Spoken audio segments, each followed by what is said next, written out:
अगर चिकन नहीं तो क्या हुआ, बिना ऑयल बिना किसी झंझट के आज हम बनाएंगे पोटैटो मोमोज, जो बहुत ही मज़े के और बहुत ही टेस्टी बनेंगे। अगर आप एक दफ़ा अपने मेहमानों के आगे पेश करेंगे तो वो इनके फ़ैन हो जाएंगे। और हम इनकी चटनी भी तैयार करेंगे जो बहुत ही आसानी से मैं बनाऊंगी और बहुत ही टेस्टी होगी। तो बनाना शुरू कर लेते हैं, फिर मज़ेदार सी रेसिपी। वीडियो को फुल वॉच कर लीजिएगा। तो यहाँ पे सबसे पहले हम चटनी तैयार करेंगे। तो चटनी के लिए मैंने यहाँ पे 3 पाव टमाटर ले लिए थे। इनको अच्छी तरह से धो के रफली मैंने कट कर लिया था। वो हम ग्राइंडर जग में शामिल कर देंगे। और साथ में हरी कटी प्याज तकरीबन 2 चम्मच है वो इसमें मैंने डाल दी है।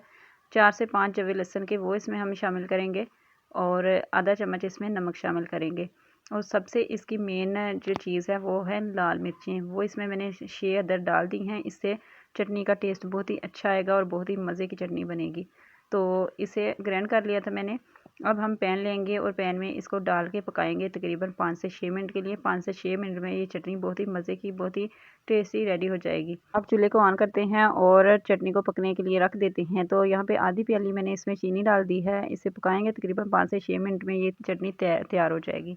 तो यहाँ पे 5 से 6 मिनट हो चुके हैं, हमारी चटनी बिल्कुल रेडी हो चुकी है। अब मैं इसे निकालूंगी किसी बोल में ठंडा होने के लिए। तब तक हम अपनी दूसरी तैयारी करते हैं। अब हम बनाएंगे इसकी डो।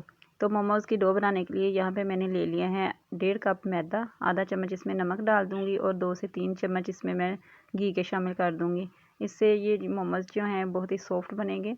और इसमें थोड़ा थोड़ा पानी डाल के इसको गूँध लेंगे अच्छी तरीके से।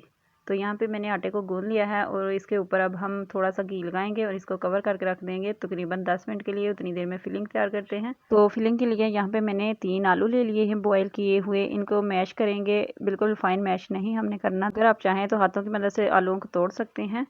और यहाँ पे आलू अच्छी तरह से मैश हो चुके हैं। अब हम इसमें बारीक कटी हुई बंद गोभी डालेंगे जो कि मैंने ली है आधा कप। 3 टेबल स्पून हम इसमें गाजरें डालेंगे जो कि बारीक काट ली थी मैंने। 2 चम्मच इसमें शिमला मिर्च डाल दी है और एक चॉप की हुई प्याज इसमें शामिल कर दी है। आधा चम्मच हम इसमें नमक डाल देंगे। आधा चम्मच कुटी हुई लाल मिर्च डाल देंगे। 1 चम्मच भर के मैंने धनिया पाउडर का शामिल कर दिया है। मसाले आप अपने हिसाब से डाल सकते हैं, लेकिन मैंने यहाँ पे बहुत ही कम मसाले यूज़ किए हैं क्योंकि बच्चों ने खाना है। तो बच्चे जो हैं वो तेज़ मसाले नहीं खाते। तो अब हम इन सब चीज़ों को अच्छी तरह से मिक्स करेंगे। यहाँ पे आटे को रखे हुए 10 मिनट हो चुके हैं। अब हम इसको दोबारा से हल्की सी मुट्ठी लगाएंगे क्योंकि पहले तो हमने गूंदा नहीं। अब हम इसे अच्छी तरह से गूंद लेंगे ताकि आटा हमारा बिल्कुल सॉफ्ट हो जाए। जितना आटा सॉफ्ट होगा उतने ही हमारे मोमोज बहुत ही सॉफ्ट और अच्छे बनेंगे। तो यहाँ पे मैंने आटे को 2 हिस्सों में डिवाइड कर लिया है। अब हम इसका पेड़ा बनाएंगे और पेड़ा बना के इसको काउंटर पे ले आएंगे।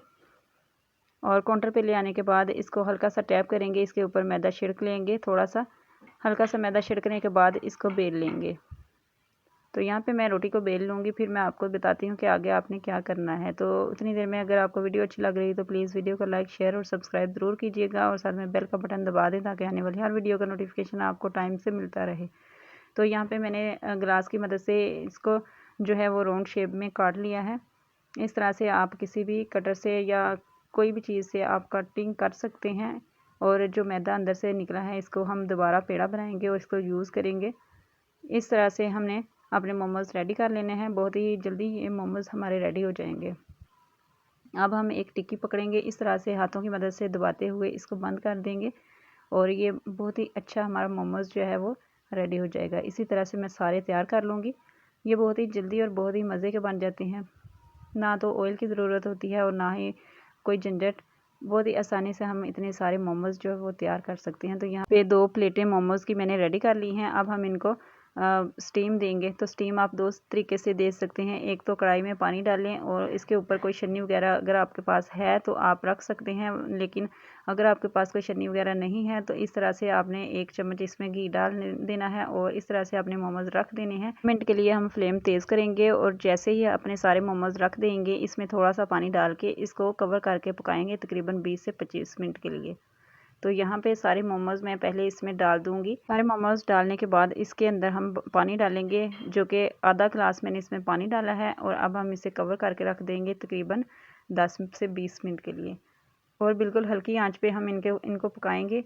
बहुत ज़्यादा हाई फ्लेम पे हम इनको नहीं पकाएंगे वरना ये जल जाएंगे। तो यहाँ पे मोमोज़ को रखे हुए तकरीबन 20 मिनट हो चुके थे। फ्लेम को मैंने बिल्कुल लो रखा था। अब जब ये ठंडे हो जाएंगे तो हम इनको निकाल लेंगे। अगर आप गरम गरम मोमोज़ निकालेंगे तो ये टूटने का डर है, इसलिए जब ठंडे हो जाएं तो फिर आप निकाल लीजिएगा। तो यहाँ पे माशाल्लाह से अल्हम्दुलिल्लाह हमारी मोमोज़ सारे रेडी हो चुके थे बहुत ही मज़ेदार चटनी के साथ। इतने टेस्टी, इतने यम्मी मोमोज़